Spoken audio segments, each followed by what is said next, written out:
UPPL जिंदाबाद प्रमोद बर' जिंदाबाद प्रमोद बर' जिंदाबाद देग्लाय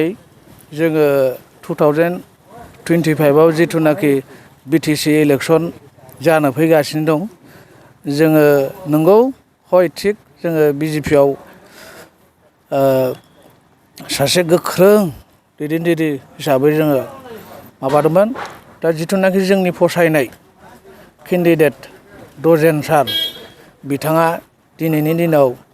माबा मोनसे गोजौनि षड़यन्त्रआव टिकेटखौ मोननो हायासै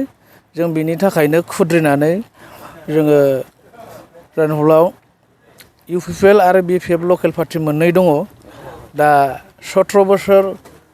मावलांखांनाय जोङो बिसिनि भुलखौ बहुद नुबाय दा जोङो 2.5 बोसोराव जेबो भुल नुवाखै जों दा बिनि थाखायनो बे पार्टीयाव दिनै जगदान जानो थाखाय जों जयनिं जाफैग्रोबाय बिनि उनावहाय जोङो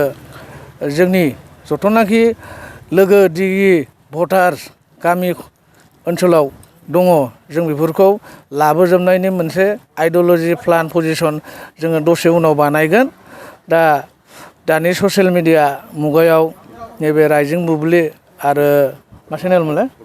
बड'लेण्ड बुब्लि बिथांमोनहा दि दानि जोंनि नैबे गुड मर्निंआव स्पिच लाखिनायखौ बिथांमोनहा प्रसार खालामबाय जाहाथे जोंनि बे फंनैसो बिबुंथि लानायजों BJP आव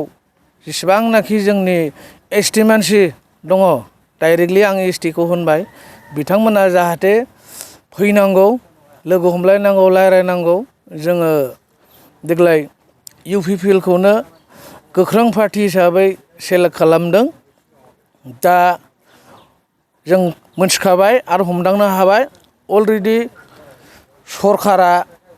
दानाय बादि नुहुरखाबाय जोङो दा जोङो बुंनो थाङोब्ला EM-TM खौबो जोङो दानो हाखासिगोन आरो दाबाबो हाखायो BPF आ दिनै सालाखाथियाव सिङाव थाइजौ गेसाव बायदि रुंगुलांनाय पार्टीसो जों बेनि थाखायनो बहुद बार खावलायदोंबाबो जगाजग खालामदोंबाबो कयेकजन केन्डिडेटनि बाहेराय नेता दङ बे नेतानि साबजाथावै आखलनि थाखायनो जोङो BPF पार्टीखौ मोजां मोनासै बेनि थाखायनो जोङो UPPL देग्लाय जोंनि केन्डिडेट मानगोनां MLA खाबो बिथाङा आरो बिथांना बहुद भटार्स दङ जों बेखौ नोजोर बोनानै जानला मानला फांफुं पार्टीयाव थाङालासिनो नांगौ पार्टीखौ जों दिनै होसोबोबाय दिनै जयनिं जाबाय सम लानानै उनावहाय जोङो बेफोरबायदि ससियेल मिडियायाव बुंबावगोन दिनै बेनो माने जाथ'बाय साबेसे जगदान जादों दिनै जोङो जास्ट होननांगोन 10 जन